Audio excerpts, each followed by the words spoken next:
ಬಿಡದಿ ಟೌನ್ಶಿಪ್ಗೆ ಕಾಂಗ್ರೆಸ್ ಪಕ್ಷದಲ್ಲೇ ಅಪಸ್ವರ ಇದ್ದಂಗೆ ಕಾಣ್ತಾ ಇದೆ. ಏನು ಎಲ್ಲ ಟೈಮಲ್ಲೂ ನಾದಸ್ವರನೇ ನುಡಿಸ್ಬೇಕು ಅಂತೇನಿಲ್ಲ ಅಲ್ವಾ. ಬಿಡದಿ ಟೌನ್ಶಿಪ್ಗೆ ಕಾಂಗ್ರೆಸ್ ಪಕ್ಷದಲ್ಲೂ ಕೂಡ ಅಸಮಾಧಾನ ಎದ್ದಂತೆ ಕಾಣ್ತಾ ಇದೆ. ಬಿಡದಿ ಟೌನ್ಶಿಪ್ಗೆ ಸಂಬಂಧಪಟ್ಟ ಹಾಗೆ ಇರೋ ಬರೋರೆಲ್ಲ ಧ್ವನಿ ಎತ್ತಾ ಇದ್ದಾರೆ. ಅಸಲಿಯತ್ತೇನು? ಅಲ್ಲೆಲ್ಲ ಫಲವತ್ತಾದ ಭೂಮಿ ಇದೆ, ಹೆಂಗ್ರಿ ಇವರೆಲ್ಲ ಟೌನ್ಶಿಪ್ಗೆ ಮುಂದಾಗ್ತಾ ಇದ್ದಾರೆ. ಬಿಡದಿ ಟೌನ್ಶಿಪ್ಗೆ ಕಾಂಗ್ರೆಸ್ ಪಕ್ಷದಲ್ಲೇ ಅಸಮಾಧಾನ ಇದೆ ಅನ್ನೋ ಮಾಹಿತಿ ಸಿಗ್ತಾ ಇದೆ. ಡಿಕೆ ಸಂಪುಟದ ಸಚಿವರಿಂದಲೇ ಪರೋಕ್ಷವಾಗಿ ಅಪಸ್ವರ. ಹಾಗಾದ್ರೆ ಅದು ಯಾರ ಸ್ವರ? ಯಾರ ಸ್ವರ ಎತ್ತಿರೋದು ನೋಡೋಣ. ಕ್ಯಾಬಿನೆಟ್ನಲ್ಲಿ ದನಿ ಎತ್ತಲು ಆ ಪ್ರಭಾವಿ ಸಚಿವರು ಪ್ಲಾನ್ ಮಾಡ್ಕೊಂಡಂಗೆ ಕಾಣ್ತಾ ಇದೆ. ಸಿಎಂ ಡಿಕೆಗೆ ಎದುರಾಗಿದೆ ಮೊಟ್ಟ ಮೊದಲ ಭಾರೀ ಸವಾಲು. ಅವರ ಪಕ್ಷದಿಂದ ಬಿಡದಿ ಟೌನ್ಶಿಪ್ಗೆ ವಿರೋಧ ವ್ಯಕ್ತಪಡಿಸಿದ ಆ ಮಂತ್ರಿ ಆದ್ರೂ ಯಾರು? This is the news. Yes, ಬರೀ JDSನವರೋ BJPಯವರೋ ಅಥವಾ ಅಲ್ಲಿಯ ಒಂದಿಷ್ಟು ರೈತರು ಅಥವಾ ಯಾವುದೋ ಪಕ್ಷದ ಪರವಾಗಿ ನಿಲ್ಲೋ ಜನ ಅಲ್ಲ. ಅವರ ಪಕ್ಷದಲ್ಲೇ ಆಡಳಿತ ನಡೆಸ್ತಾ ಇರುವಂಥ ಕಾಂಗ್ರೆಸ್ ಪಕ್ಷದಲ್ಲೇ DK ಶಿವಕುಮಾರ್ ಅವರ ಸದ್ಯದ ಕನಸಿನ ಕೂಸಾಗಿರುವಂಥ ಬಿಡದಿ ಟೌನ್ಶಿಪ್ಗೆ ಮುಂದಾಗ್ತಾ ಇರುವ ಬೆನ್ನಲ್ಲೇ ಅವ್ರ ಪಕ್ಷದಲ್ಲೇ ಈ ಹೆಸರು ಅಥವಾ ಈ ಅಪಸ್ವರ ಕೇಳಿ ಬರ್ತಾ ಇದೆ. ಹಾಗಾದ್ರೆ ಯಾರದು ನೋಡ್ತಾ ಹೋಗೋಣ. ಬಿಡದಿ ಟೌನ್ಶಿಪ್ಗೆ ಸಚಿವ ಸತೀಶ್ ಜಾರಕಿಹೊಳಿ ಆಕ್ಷೇಪ ವ್ಯಕ್ತಪಡಿಸಿದ್ದಾರೆ ಅನ್ನೋ ಮಾಹಿತಿ ಅಶ್ವವೇಗ ನ್ಯೂಸ್ಗೆ ಲಭ್ಯ ಆಗಿದೆ.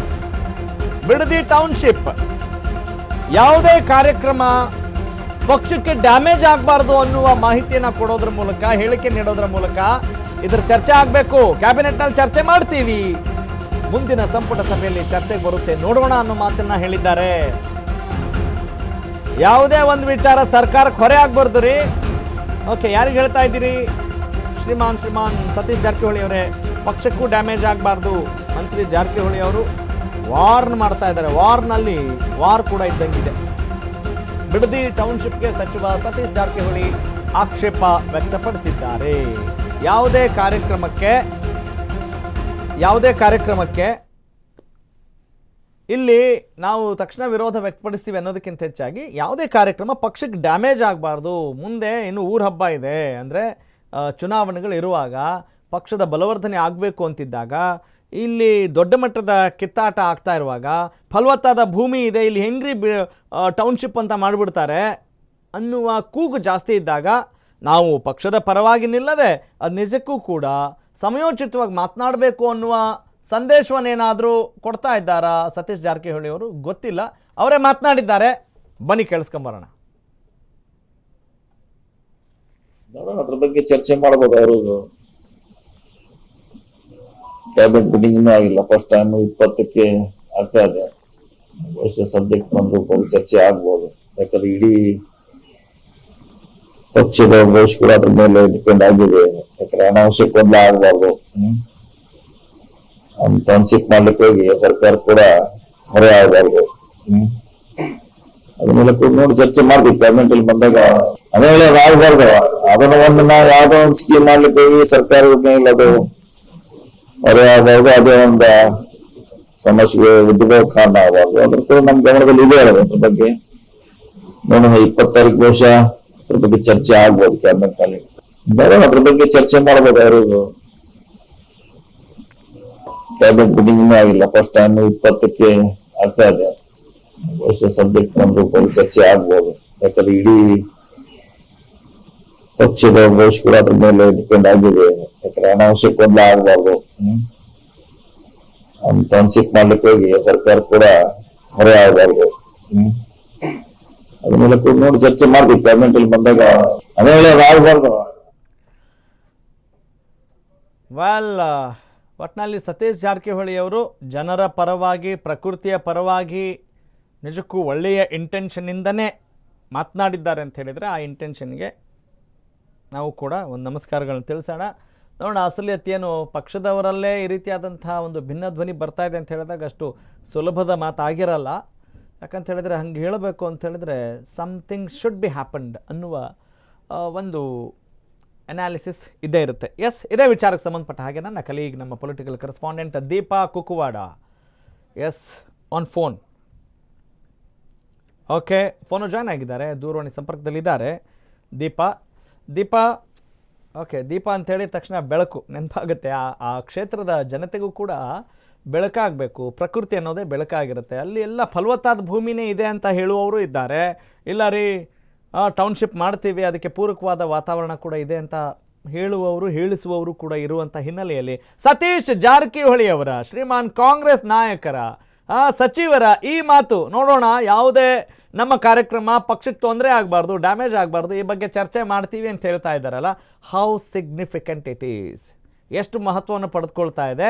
ನಿಜಕ್ಕೂ ಕೂಡ ಇದು ಅಪಸ್ವರ ಅಂತ ಹೇಳಲಿಕ್ಕೆ ಇರುವಂಥ ಏನೆಲ್ಲ ಸನ್ನಿವೇಶಗಳು ಎದುರಾಗಬಹುದು, ಅಥವಾ ಇದು ಎಷ್ಟು ಮಟ್ಟಿಗೆ ಸವಾಲಾಗ್ಬೋದು, ಅಥವಾ ಇವರ ಮಾತು ಯಾವ ರೀತಿ ಅರ್ಥೈಸಬಹುದು. Please go ahead, how do you analyse Deepa?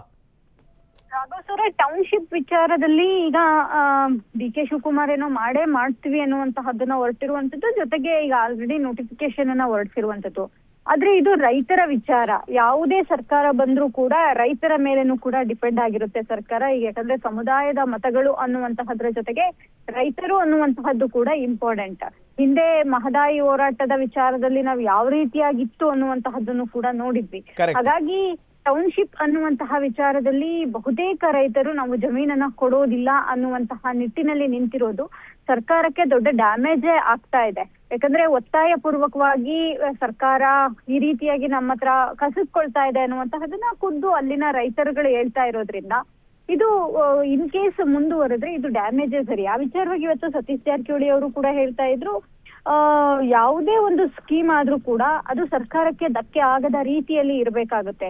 ಅಂದ್ರೆ ಅವರನ್ನ ಒಪ್ಪಿಸ್ತಾರೋ ಅಥವಾ ಅವ್ರ ಹತ್ರ ಹೋಗಿ ಮತ್ತಷ್ಟು ಹಣದ ವಿಚಾರವನ್ನ ಮುಂದಿಟ್ಟು ಜಮೀನನ್ನ ಪಡಿತಾರೋ ಅದ್ಯಾವುದು ಕೂಡ ಲೆಕ್ಕಕ್ಕಲ್ಲ. ಅವರೇ ಒಪ್ಪಿ ಕೊಡುವಂತಹ ಪರಿಸ್ಥಿತಿಯನ್ನ, ಆ ರೀತಿಯಾದಂತಹ ವಾತಾವರಣವನ್ನ ನಿರ್ಮಾಣ ಮಾಡ್ಬೇಕಾಗತ್ತೆ. ಹಾಗಾಗಿ ನೋಡೋಣ ಏನಾಗುತ್ತೆ. ಪಕ್ಷದ ಸರ್ಕಾರದ ಹಿತದೃಷ್ಟಿನೂ ಕೂಡ ಇಲ್ಲಿ ಮುಖ್ಯ ಅನ್ನುವಂತಹದ್ದನ್ನ ಅವ್ರು ಹೇಳಿದ್ರು. ಅವರ ಅಭಿಪ್ರಾಯ ಇಷ್ಟೇ, ಯಾವುದನ್ನು ಕೂಡ ಒತ್ತಾಯವಾಗಿ ಕಿತ್ಕೊಳ್ಳೋದಿಕ್ ಆಗೋದಿಲ್ಲ ಅನ್ನುವಂತಹದ್ದ ಅವರ ಇಡೀ ಮಾತಿನ ಒಂದಿಷ್ಟು ಅಭಿಪ್ರಾಯ ಆಗಿತ್ತು. ಹಾಗಾಗಿ ಇದು ಡಿ ಕೆ ಶಿವಕುಮಾರ್ ಅವರಿಗೆ ಅವರು ಅಪಸ್ವರ ಅನ್ನೋದಕ್ಕಿಂತ ಮುಂಚೆ ಅವರು ಹೇಳಿದ್ರಲ್ಲೂ ಕೂಡ ಒಂದ್ ರೀತಿಯಾದಂತಹ ಅರ್ಥ, ಒತ್ತಾಯ ಪೂರ್ವಕವಾಗಿ ಯಾವುದನ್ನು ಕಿತ್ಕೊಳ್ಳೋದು ಬೇಡ ಅನ್ನುವಂತಹದ್ದೇ ಆಗಿತ್ತು. Raghav Surya. Got it, thank you Deepa. ನಿಜ. ಹಾಗಾದ್ರೆ ಈ ಬಿಡದಿ ಮಾಯೆ, ಬಿಡದು ಈ ಮಾಯೆ, ಬಿಡದಿ ಟೌನ್ಶಿಪ್ ಅದು ಏನಾದ್ರು ಡೌನ್ಶಿಪ್ ಆಗಿಬಿಡುತ್ತಾ, ಅಥವಾ ಆಲೋಚನೆಗೆ ಬ್ರೇಕ್ ಬೀಳುತ್ತಾ? ಈಗ ಟನಲ್ ರೋಡಿಗೆ ಸಂಬಂಧಪಟ್ಟ ಹಾಗೆ ಮತ್ತು ಟೌನ್ಶಿಪ್ಪಿಗೆ ಸಂಬಂಧಪಟ್ಟ ಹಾಗೆ ದೊಡ್ಡ ಮಟ್ಟದ ಸವಾಲುಗಳು ಎದುರಾಗ್ತಾ ಇದ್ದಾವೆ. ಯಾವ ಕಾರಣಕ್ಕಾಗಿ? ಪ್ರಕೃತಿ ನಾಶ ಮಾಡಿ ನೀವು ಏನ್ರಿ ಡೆವಲಪ್ ಮಾಡ್ತೀರಾ ಅಂತ ಹೇಳುವ ಒಂದು ವರ್ಗ ಕೂಡ ಇದೆ. ರೀ, ಇವತ್ತಿನ ಜಮಾನದಲ್ಲಿ ಏನು ಮಾಡಬೇಕು, ಎಲ್ಲವನ್ನು ಪ್ರಪೋರ್ಷನೇಟ್ ಆಗಿ ಇಂಥ ಅನುಪಾತದಲ್ಲೇ ನಾವು ಬೆಳವಣಿಗೆ ಮಾಡಬೇಕು, ಡೆವಲಪ್ಮೆಂಟ್ ಮಾಡಬೇಕು ಅನ್ನೋ ಉದ್ದೇಶ ಇಟ್ಕೊಂಡಿದ್ದೀವಿ ಅಂತ ವಾದ ಕೂಡ ಇದೆ. ಮೊನ್ನೆ ನಮ್ಮ ಸ್ನೇಹಿತರೊಬ್ಬರು ಹೇಳ್ತಾ ಇದ್ರು, ಯಾಕೆ ಬಿಡದಿನೇ ಟೌನ್ಶಿಪ್ಪು ಬೀದರು ಯಾದಗಿರಿಯಲ್ಲಿ ಮಾಡಿ, ಯಾಕೆ ಮಾಡೋಕ್ಕಾಗಲ್ಲ ಅಲ್ಲಿ ಅಂತ ಕೇಳ್ತಾ ಇದ್ರು. ನೋಡೋಣ, ಅಂದರೆ ಮಾತಿಗೆ ಹೇಳ್ತಾ ಅವ್ರಿಗೆ ಎಲ್ಲಿ ಬೇಕಲ್ಲಿ ಮಾಡ್ಕೋತಾರೆ, ಅದು ಬೇರೆ ಪ್ರಶ್ನೆ. ಯಾಕಂತ ಹೇಳಿದ್ರೆ ಎಲ್ಲ ಆಯಾಮಗಳಲ್ಲೂ ಅಂತ ಹೇಳಿದ್ರೆ ಪಾಯಿಂಟ್ ಟು ಬಿ ನೋಟೆಡ್. ನೋಡಿರಿ, ಎಲ್ಲಿ ಏನು ಮಾಡಿದರೆ ನಮಗೆ ಅತಿ ಹೆಚ್ಚು ಲಾಭ ಆಗುತ್ತೆ, ಅತಿ ಹೆಚ್ಚು ಜನರ ಮನ್ನಣೆ ಸಿಗುತ್ತೆ. ಜನರ ಮನ್ನಣೆ ಅಂತ ಹೇಳಿದ್ರೆ ಓಟ್ ಸಿಗುತ್ತೆ, ನಾವು ಹಿಂಗೆ ಮಾಡಿದ್ದೀವಿ ಅಂತ ಹೆಸರು ಸಿಗುತ್ತೆ. ಹೀಗೆ ಎಲ್ಲ ದೃಷ್ಟಿಕೋನಗಳಲ್ಲೂ ಎಲ್ಲ ಡೈಮೆನ್ಷನ್ಸ್ಗಳಲ್ಲೂ ನೋಡಿ ಇಂಥ ನಿರ್ಧಾರಕ್ಕೆ ಮುಂದಾಗ್ತಾ ಇರ್ತಾರೆ. ಈಗ ಅಧಿಕಾರ ಇದೆ ಅಂದರೆ ನಾವು ಮಾಡಿದ್ದೇ ಆಟ ಅಲ್ಲ, ಎದುರಾಳಿಗಳು ಇದ್ದಾರೆ, ಜನರು ಇದ್ದಾರೆ, ಹಾಗೆಯೇ ಸ್ವಪಕ್ಷದಲ್ಲೂ ಇದ್ದಾರೆ. ಏನಾದರೂ ಸರಿ ಹೋಗ್ತಾ ಇಲ್ಲ ಅಂತ ಹೇಳಿದರೆ ಅದನ್ನು ಟೀಕೆ ಮಾಡೋಕೆ ಅನ್ನೋದಕ್ಕೆ ಅದೊಂದು ಸುದ್ದಿ ಉದಾಹರಣೆ ಅಂತ ಹೇಳ್ತಾ, ಈಗ ಇದೇ ಸುದ್ದಿಗೆ ಪೂರಕವಾದಂತಹ ಮತ್ತಷ್ಟು ಅಪ್ಡೇಟ್ಸ್. ಬಿಡದಿ ಟೌನ್ಶಿಪ್ಗೆ ವಿರೋಧ, DK ಡೋಂಟ್ ಕೇರ್. ನಾನು ಯಾರಿಗೂ ಉತ್ತರ ಕೊಡಕ್ ಹೋಗಲ್ಲ.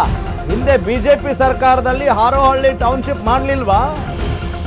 ಬಿಡದಿ ಟೌನ್ಶಿಪ್ ಮಾಡೋದಕ್ಕೆ ಯಾರು ಹೊರಟಿದ್ದು? ಮಹಾರಾಷ್ಟ್ರ ತೆಲಂಗಾಣದಲ್ಲಿ ಟೌನ್ಶಿಪ್ ಮಾಡ್ತಿಲ್ವಾ? ಟೌನ್ಶಿಪ್ ವಿರೋಧಿಗಳಿಗೆ ಕೌಂಟರ್ ಕೊಟ್ಟಿದ್ದಾರೆ ಸಿಎಂ ಮುಖ್ಯಮಂತ್ರಿ DK ಶಿವಕುಮಾರ್. ಉದಾಹರಣೆ ಕೊಡ್ತಾ ಇದ್ದಾರೆ ಅವರು. ಅಲ್ಲಿ ಮಾಡಿಲ್ವಾ, ಇಲ್ಲಿ ಮಾಡಿಲ್ವಾ, ಪಕ್ಕದಲ್ಲೇ ಹಾರೋಹಳ್ಳಿಯಲ್ಲೇ ಟೌನ್ಶಿಪ್ ಮಾಡೋಕೆ ಹೊರಟಿಲ್ವಾ? ಅಫ್ಕೋರ್ಸ್ JDSನ ರಾಜ್ಯಾಧ್ಯಕ್ಷರು, ಕೇಂದ್ರ ಸಚಿವರು, ಮಾಜಿ ಮುಖ್ಯಮಂತ್ರಿ HD ಕುಮಾರಸ್ವಾಮಿ ಈ ವಿಚಾರವನ್ನು ಬಹಳ ಪ್ರತಿಷ್ಠೆ ಅನ್ನೋದಕ್ಕಿಂತ ಹೆಚ್ಚಾಗಿ ಅಲ್ಲಿಯ ಜನರ ಆಗು ಹೋಗುಗಳನ್ನು ಗುರುತಿಸಿ ನಾವು ಅದನ್ನು ಕೈ ಬಿಟ್ಟಿದ್ದೀವ್ರಿ ಅನ್ನೋ ಮಾತನ್ನು ಹೇಳ್ತಾ ಇದ್ದಾರೆ.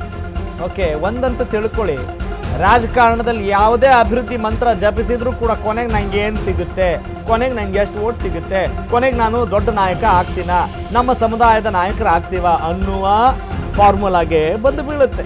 That is politics. ಯಾರಾದರೂ ಅಲ್ಲಿ ಗಳಿಬೋದು, ಬಿಡಬಹುದು ಅಲ್ವಾ. ರಾಜಕಾರಣ ಅಂದರೆ ಅದ್ರ ಗ್ರಾಮರೇ ಹಂಗಿದೆ ರೀ. ಅದು ಗ್ರಾಮರ್ ಇಂಥದ್ದೇ ಅಂತಿಲ್ಲ, ಯಾವಾಗ ಏನು ಬೇಕಾದರೂ ಆಗ್ಬೋದು, ಆಯಾ ಕಾಲಕ್ಕೆ ಆಯಾ ಸಮಯಕ್ಕೆ ಏನು ಬೇಕಾದರೂ ಹೇಳ್ಬೋದಾದಂಥ ಒಂದು ಗ್ರಾಮರ್ ಅದು. ಆ ವ್ಯಾಕರಣವೇ ಹಂಗಿದೆ ರಾಜಕಾರಣದ್ದು.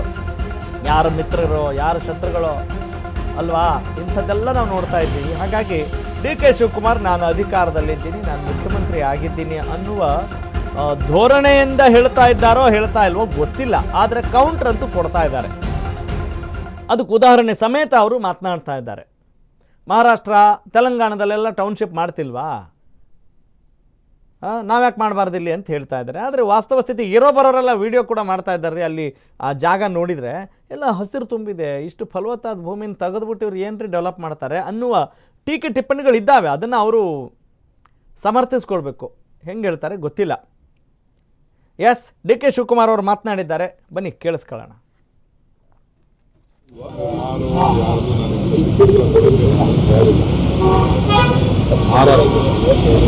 $80,000 ಅಕ್ವಿಷನ್ ಮಾಡಿಬಿಟ್ಟು ಹೊಸ ಟೌನ್ ಮಾಡ್ತಾರೆ. ತೆಲಂಗಾಣದಲ್ಲಿ $40,000 ಹೊಸ ಟೌನ್ ಮಾಡ್ತಾರೆ. ಇದು ನಾನು ಮಾಡಿದಂಥ ಟೌನ್ಶಿಪ್ಪಲ್ಲ.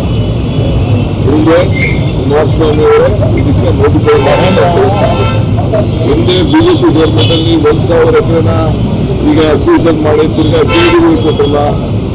ಬಿಡ್ದೂರು ಟೌನ್ಶಿಪ್ ಯಾರು ಮಾಡಿದ್ದು, ಬಿಡ್ದೂರು ಇಂಡಸ್ಟ್ರಿಯಲ್ ಟೌನ್ ಯಾರು ಮಾಡಿದ್ದು, ಆರೋಗ್ಯ ಇಂಡಸ್ಟ್ರಿಯಲ್ ಟೌನ್ ಯಾರು ಮಾಡಿದ್ದು, ಆ ಜಮೀನು ರೈತರು ಹೋಗಿಲ್ವಾ? ಈಗ ರೈತರೆಲ್ಲ ಒಪ್ಕೊಂಡಿದ್ದಾರೆ. ರಾಜಕಾರಣ ಮಾಡಬೇಕು ಅಂತಿದ್ರೆ ರಾಜಕಾರಣ $80,000 ಎಕರೆ ಅಕ್ವಿಷನ್ ಮಾಡಿಬಿಟ್ಟು ಹೊಸ ಟೌನ್ ಮಾಡ್ತಾರೆ. ತೆಲಂಗಾಣದಲ್ಲಿ $40,000 ಹೊಸ ಟೌನ್ ಮಾಡ್ತಾರೆ. ಇದು ನಾನು ಮಾಡಿದಂಥ ಟೌನ್ಶಿಪ್ಪಲ್ಲ. ಹಿಂದೆ ಕುಮಾರಸ್ವಾಮಿ ಅವರೇ ಇದಕ್ಕೆ ನೋಟಿಫೈ ಹಿಂದೆ ಬಿಜೆಪಿ ಗೌರ್ಮೆಂಟಲ್ಲಿ 1,000 ಎಕರೆನ ಈಗ ಅಕ್ವಿಷನ್ ಮಾಡಿ ತಿರ್ಗಾ ಜೆಡಿಗೆ ಕೊಟ್ಟಲ್ಲ. ಬಿಡ್ದೂರು ಟೌನ್ಶಿಪ್ ಯಾರು ಮಾಡಿ. ಓಕೆ, ಅದೇ ಡಿ ಕೆ ಶಿವಕುಮಾರ್ ಅವರ ಮಾತು. ನಿಮ್ಗೆ ಗೊತ್ತಾಗಿದೆ. ಅಂದರೆ ನೀವು ಎಚ್ ಡಿ ಕುಮಾರಸ್ವಾಮಿ ಅವರು ಬಿಡ್ರಿ ಸಾಹೇಬ್ರೆ, ಈಗ ನಿಮ್ಮ ಪಕ್ಷದಲ್ಲಿ ಹಿಂಗೆ ಹೇಳ್ತಿದ್ದಾರಲ್ಲ, ಅದಕ್ಕೇನು ಉತ್ತರ ಕೊಡ್ತೀರಿ? ಅಥವಾ ಆ ಜನರ ಉತ್ತರ ನೀವು ಕೇಳಿದ್ದೀರಾ? ರೈತರನ್ನ ಯಾರೋ ಒಂದಿಷ್ಟು ರೈತರು ಹೇಳ್ತಾ ಇದ್ದಾರೆ, ಎಲ್ಲರೂ ಹೇಳ್ತಾ ಇದ್ದಾರೆ. ಡಿಸೈಡ್ ಮಾಡಿ ಅನ್ನೋದಷ್ಟೇ ಜನರ ಪರವಾಗಿ ನಾವು ನಿಮಗೆ ಕೇಳ್ಕೊಳ್ತಾ ಇದ್ದೀವಿ.